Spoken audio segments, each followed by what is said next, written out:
এই মহিলা কারা, এরা এমনই কি পাপ করেছিল। আচ্ছা ভাই, এখান থেকে যদি একটা মোবাইল কেউ চুরি করে নেবে আর ও চোর যদি ধরা যায় তবে কি শাস্তি দিবে? খুব হলে পাবলিক দাঁড়িয়ে ফিরে মারবে, কিন্তু আইনের আওতায় দিয়ে দিলে কি হবে? মোবাইলটা জরিমানা করবে, কিন্তু ফাঁসি দিবে কি দিবে না। কেন? এটা শাস্তি নয়, মোবাইল চুরি করার শাস্তি ফাঁসি দেওয়া। তো এই মেয়েটা কি এমন অন্যায় করেছিল? এই জাহান্নামের ভিতরে আগে ছেলেপিলা হচ্ছে, কি এমন অন্যায় করেছিল, কি এমন অবিচার করেছিল? জিবরাইল বলেন, ইয়া রাসূলুল্লাহ, ও আল্লাহর নবী, দয়ার নবী, ও বিশ্বের নবী, এই মহিলাটি হলো ওরা যারা আল্লাহর জমিনে বেহায়া বেপরদা নির্লজ্জা হয়ে রূপ রঙ্গ করে রূপইয়া করে বেহায়া বেপরদা হয়ে অফিসে আদালতে এখানে ওখানে রাস্তা পথে যেখানে সেখানে বেহায়া বেপরদা নির্লজ্জা হয়ে চলেছে। আর ওই মহিলাগুলির দিকে হাজার হাজার পুরুষ দৃষ্টিপাত করেছে। দৃষ্টিপাত মানে বুঝেন কি? তাকাচ্ছে। তো ভাইজি খালি একটা ব্যাটা ছেলে, আমি কিন্তু মজা মজা পাতিয়া ভাষা করেছি, আপনার মন খারাপ কি?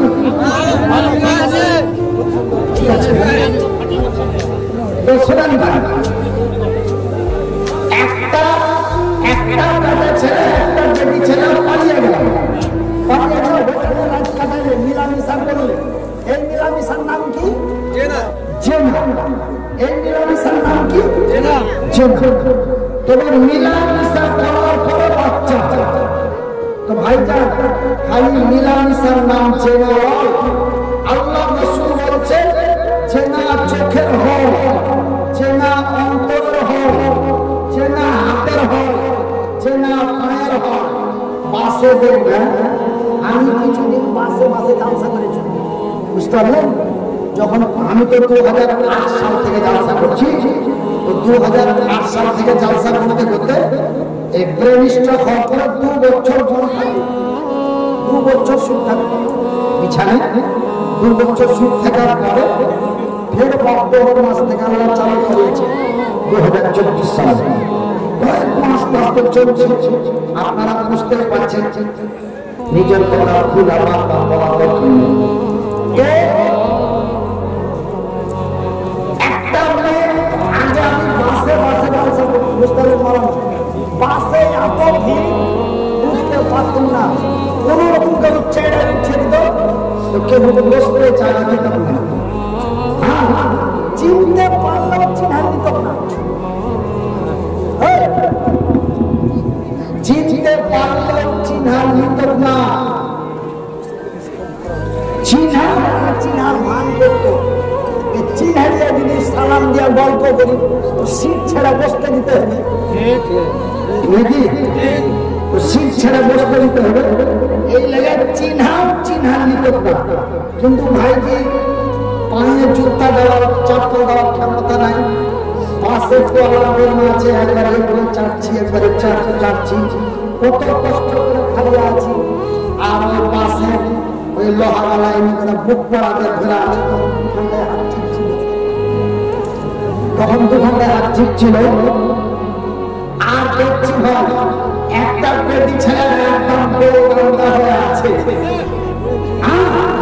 আর একদম ছাঁদিলা চশমা লাগিয়ে আছে, ও খালি পাশে দিয়েছে আর সব পাশার জায়গা দেওয়ার জায়গায় ছটফট করছে। ছটফট করে না, যতখানি বসার লেগে ছটফট করছে, ওকে জায়গা দেওয়ার লেগে ডবল ছটফট করছে। এরকম কিছু বলতে না।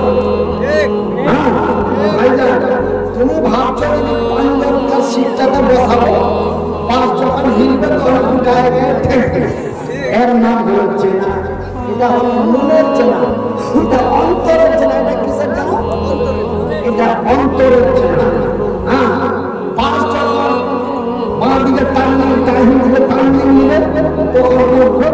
আর কত রকম কত মতো লাগে, এটা একটা চিন্তা।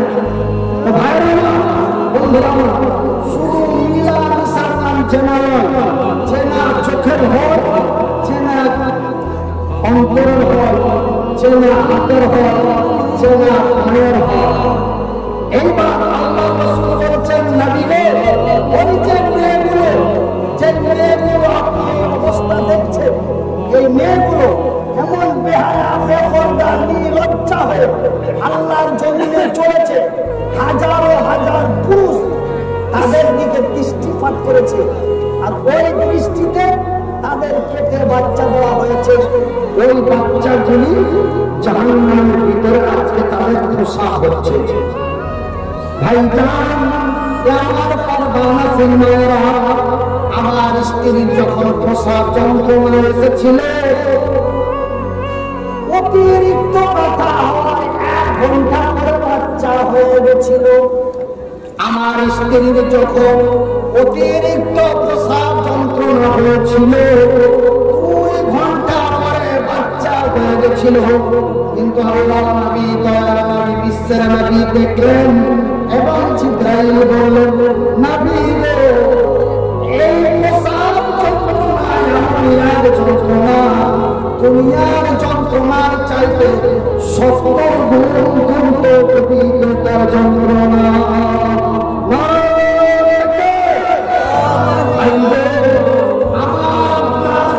আমার বোন, আপনার বোনের বাচ্চা কাচ্চা হতে সময় লেগেছে 2 থেকে 2.5 ঘন্টা, অতিরিক্ত 3 ঘন্টা, খুব বেশি হলে 4 ঘন্টা। কিন্তু জিবরাইল বলেন, নবী গো, একটা বাচ্চা প্রসব হতে প্রায় 70 বছরের মতো লাগে। আপনারা এত চিৎকার করছেন, তাদের চিৎকারের ঠেলায় জাহান্নামীরা টিকতে পারে না। ওদের চেঁচানি ঠেলায় জাহান্নামীরা টিকতে পারে না। তারা টিকতে না পারে, তারা লোহার আগুন দিয়ে বাচ্চাগুলোকে টেনে টেনে বাহির করছে। এমনই দৃশ্য আল্লাহর নবী, দয়ার নবী, বিশ্বের নবী জাহান্নাম দর্শন করতে গিয়ে দেখে আসলেন। জাহান্নামের ভিতরে এই যে কষ্টগুলো ভোগ করছে মেয়েগুলো, ওই মেয়েগুলো আমার বোন, ওই মেয়েগুলো আপনার বোন। তাই আমি মনিরুদ্দিন আপনাদের বলি, আমার যুবক ভাইরা, যারা বোনের বড় ভাই হয়েছ, কি হয়েছ? যারা বোনের ভাই হয়েছ, যারা যারা স্ত্রীর স্বামী হয়েছে, যারা মেয়ের বাবা হয়েছে, তোমার মেয়েটা, তোমার বোনটা বাড়ি থেকে বেরিয়ে গেল, কোথায় গেল, কেমন হয়ে গেল, কি অবস্থায় গেল, আপনি কি খবর রেখেছেন? কথা বলো, কোনদিন খবর রেখেছেন? কোনদিন খবর রাখেন? আপনার মেয়ে কলেজের বই কিনতে যাবে বলে কোন বন্ধুর কাছে রাত দিন কাটিয়ে আসলো, আপনি